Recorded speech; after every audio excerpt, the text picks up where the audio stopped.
ओम नमो भगवते वासुदेवाय। जय श्री कृष्ण।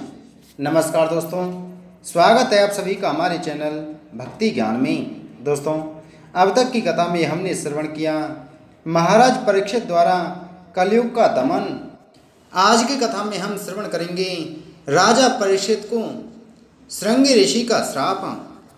सूत जी कहते हैं, अद्भुत कर्मा भगवान श्री कृष्ण की कृपा से राजा परीक्षित अपनी माता की कोख में अश्वत्थामा के ब्रह्मास्त्र से जल जाने पर भी मरे नहीं। जिस समय ब्राह्मण के शाप से उन्हें डसने के लिए तक्षक आया, उस समय वे प्राणनाश के महान भय से भी भयभीत नहीं हुए, क्योंकि उन्होंने अपना चित्त भगवान श्री कृष्ण के चरणों में समर्पित कर रखा था। उन्होंने सबकी आसक्ति छोड़ दी, गंगा तट पर जाकर श्री सुखदेव जी से उपदेश ग्रहण किया और इस प्रकार भगवान के स्वरूप को जानकर अपने शरीर को त्याग दिया। जो लोग भगवान श्री कृष्ण की लीला कथा कहते रहते हैं, उस कथा अमृत का पान करते रहते हैं और इन दोनों ही साधनों के द्वारा उनके चरण कमलों का स्मरण करते रहते हैं, उन्हें अंतकाल में भी मोह नहीं होता। जब तक पृथ्वी पर अभिमन्यु नंदन महाराज परीक्षित सम्राट रहे, तब तक चारों ओर व्याप्त हो जाने पर भी कलयुग का कुछ भी प्रभाव नहीं था। वैसे तो जिस दिन जिस क्षण श्री कृष्ण ने पृथ्वी का परित्याग किया, उसी समय पृथ्वी में अधर्म का मूल कारण कलयुग आ गया था। भ्रमर के समान सारग्राही सम्राट परीक्षित कलयुग से कोई द्वेष नहीं रखते थे, क्योंकि इसमें यह एक बहुत बड़ा गुण है कि पुण्य कर्म तो संकल्प मात्र से ही फलीभूत हो जाते हैं, परंतु पाप कर्म का फल शरीर से करने पर ही मिलता है, संकल्प मात्र से नहीं। यह भेड़िए के समान बालकों के प्रति सूरवीर और धीर वीर पुरुषों के लिए बड़ा वीरू है। यह प्रमादी मनुष्यों को अपने बस में करने के लिए ही सदा सावधान रहता है। सौनक आदि ऋषियों, आप लोगों को मैंने भगवान की कथा से युक्त राजा परीक्षित का पवित्र चरित्र सुनाया। आप लोगों ने यही पूछा था, भगवान श्री कृष्ण कीर्तन करने योग्य बहुत सी लीलाएं करते हैं, इसलिए उनके गुण और लीलाओं से संबंध रखने वाली जितनी भी कथाएं हैं, कल्याणकामी पुरुषों को उन सब का सेवन करना चाहिए। ऋषियों ने कहा, सौम्य स्वभाव सूत जी, आप योग योजिए, क्योंकि मृत्यु के प्रवाह में पड़े हुए हम लोगों को आप भगवान श्री कृष्ण की अमृतमयी उज्ज्वल कीर्ति का श्रवण कराते हैं। यज्ञ करते करते उसके धुएं से हम लोगों का शरीर धूमिल हो गया है, फिर भी इस कर्म का कोई विश्वास नहीं है। इधर आप तो वर्तमान में ही भगवान श्री कृष्ण चंद्र के चरण कमलों का मादक और मधुर मधु पिलाकर हमें तृप्त कर रहे हैं। भगवान प्रेमी भक्तों के लव मात्र के सत्संग से स्वर्ग एवं मोक्ष की भी तुलना नहीं की जा सकती, फिर मनुष्यों के तुच्छ भोगों की तो बातें क्या है। ऐसा कौन रस मर्मज्ञ होगा जो महापुरुषों के एकमात्र जीवन सर्वस्व श्री कृष्ण की लीला कथाओं से तृप्त हो जाए। समस्त प्राकृत गुणों से अतीत भगवान के अचिंत्य अनंत कल्याण में गुण गणों का पार तो ब्रह्मा शंकर आदि बड़े बड़े योगेश्वर भी नहीं पा सके। विद्वान, आप भगवान को ही अपने जीवन का ध्रुव तारा मानते हैं, इसलिए आप सत्पुरुषों के एकमात्र आश्रय भगवान के उदार और विशुद्ध चरित्रों का हम श्रद्धालु श्रोताओं के लिए विस्तार से वर्णन कीजिए। भगवान के परम प्रेमी महाबुद्धि परीक्षित ने श्री सुखदेव जी के उपदेश किए हुए जिस ज्ञान से मोक्ष स्वरूप भगवान के चरण कमलों को प्राप्त किया, आप कृपा करके उसी ज्ञान और परीक्षित के परम पवित्र उपाख्यान का वर्णन कीजिए, क्योंकि उसमें कोई बात छिपाकर नहीं कही गई होगी और भगवत प्रेम की अद्भुत योग निष्ठा का निरूपण किया गया होगा। उसमें पद पद पर भगवान श्री कृष्ण की लीलाओं का वर्णन हुआ होगा भगवान के प्यारे भक्तों को वैसा प्रसंग सुनने में बड़ा रस मिलता है। सूत जी कहते हैं, अहो विलोम जाति में उत्पन्न होने पर भी महात्माओं की सेवा करने के कारण आज हमारा जन्म सफल हो गया, क्योंकि महापुरुषों के साथ बातचीत करने मात्र से ही नीच कुल में उत्पन्न होने की मनोव्यथा शीघ्र ही मिट जाती है। फिर उन लोगों की तो बात ही क्या है जो सत्पुरुषों के एकमात्र आश्रय भगवान का नाम लेते हैं। भगवान की शक्ति अनंत है, वे स्वयं अनंत हैं। वास्तव में उनके गुणों की अनंतता के कारण ही उन्हें अनंत कहा गया है।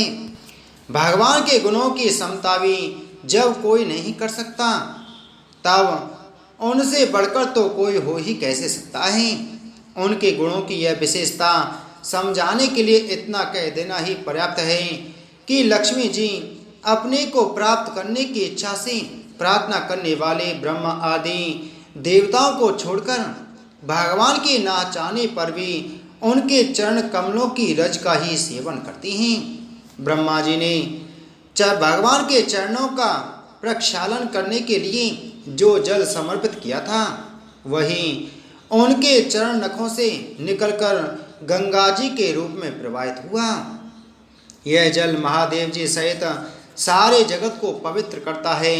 ऐसी अवस्था में त्रिभुवन में श्री कृष्ण के अतिरिक्त भगवान शब्द का दूसरा और क्या अर्थ हो सकता है।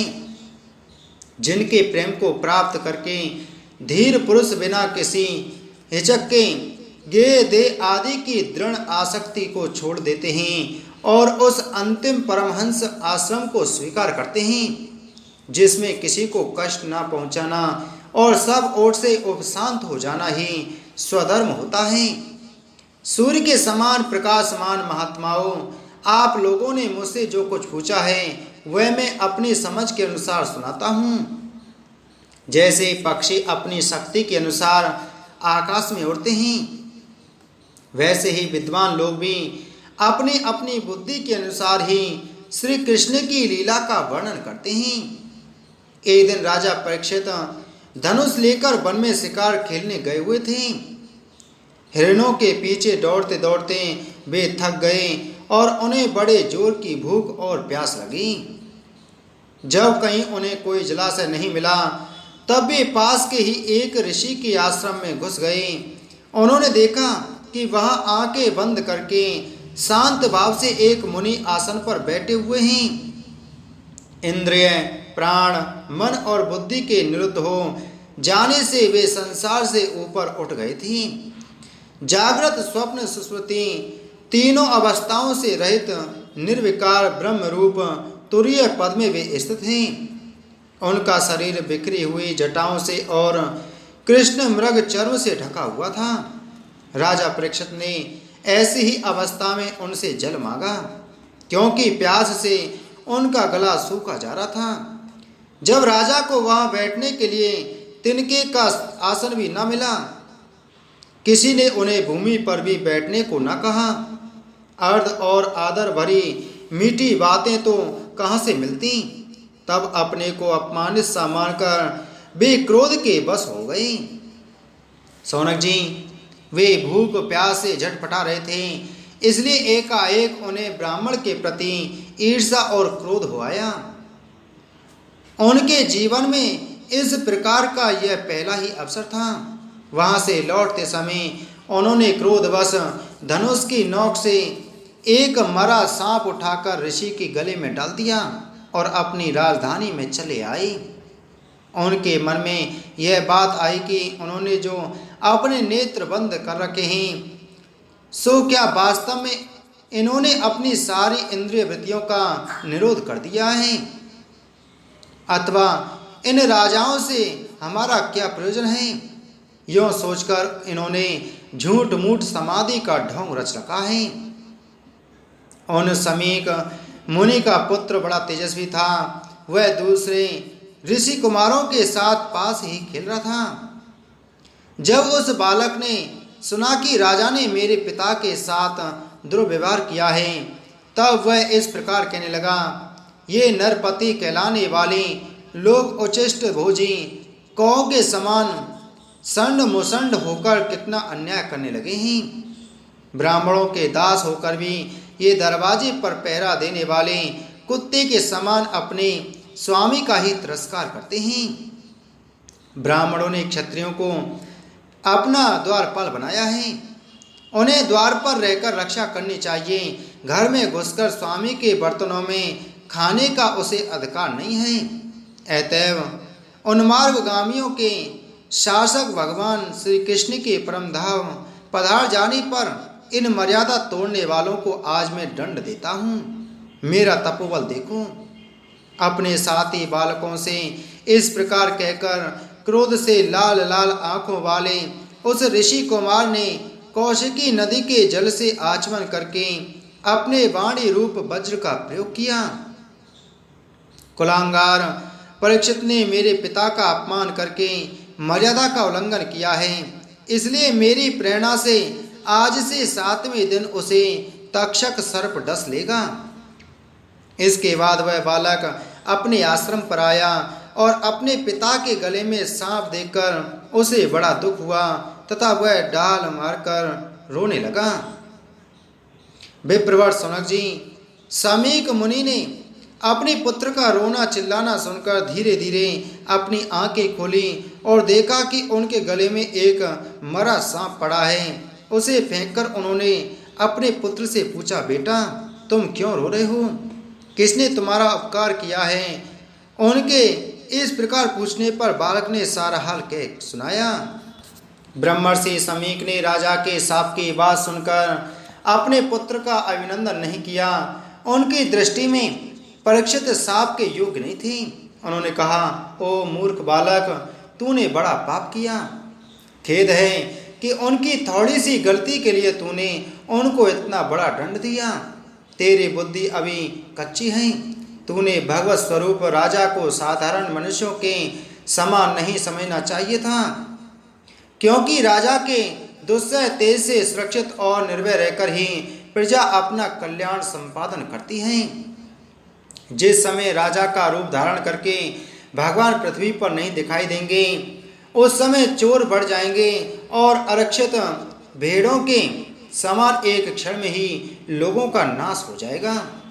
राजा के नष्ट हो जाने पर धन आदि चुराने वाले चोर जो पाप करेंगे, उसके साथ हमारा कोई संबंध ना होने पर भी वह हम पर भी लागू होगा, क्योंकि राजा के ना रहने पर लुटेरे बढ़ जाते हैं और वे आपस में मार पीट गाली गलौज करते हैं, साथ ही पशु स्त्री और धन संपत्ति भी लूट लेते हैं। उस समय मनुष्यों का वर्णाश्रमाचार युक्त वैदिक आर्य धर्म लुप्त हो जाता है। अर्थ लोभ और काम वासना के विवश होकर लोग कुत्तों और बंदरों के समान वर्ण संकर हो जाते हैं। सम्राट परीक्षित तो बड़े ही यशस्वी और धर्मधुरंधर हैं। उन्होंने बहुत से अश्वमेध यज्ञ किए हैं और वे भगवान के परम प्यारे भक्त हैं। वे ही राजर्षि भूख प्यास से व्याकुल होकर हमारे आश्रम पर आए थे। वे शाप के योग्य कदापि नहीं हैं।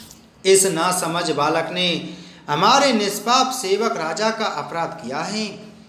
सर्वात्मा भगवान कृपा करके इसे क्षमा करें।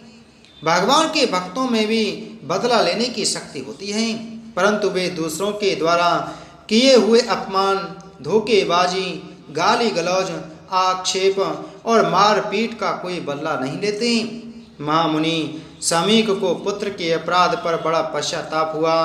राजा परीक्षित ने जो उनका अपमान किया था, उस पर तो उन्होंने ध्यान भी नहीं दिया। महात्माओं का स्वभाव भी ऐसा ही होता है कि जगत में जब दूसरे लोग उन्हें सुख दुख आदि द्वंद्वों में डाल देते हैं, तब भी वे प्राय हर्षित या व्यथित नहीं होते, क्योंकि आत्मा का स्वरूप तो गुणों से सर्वथा परे है। इसी के साथ राजा परीक्षित को श्रृंगी ऋषि का श्राप का वर्णन संपूर्ण हुआ। बोलो श्रीमद् भागवत महापुराण की जय। बोलो श्री कृष्णचंद्र भगवान की जय।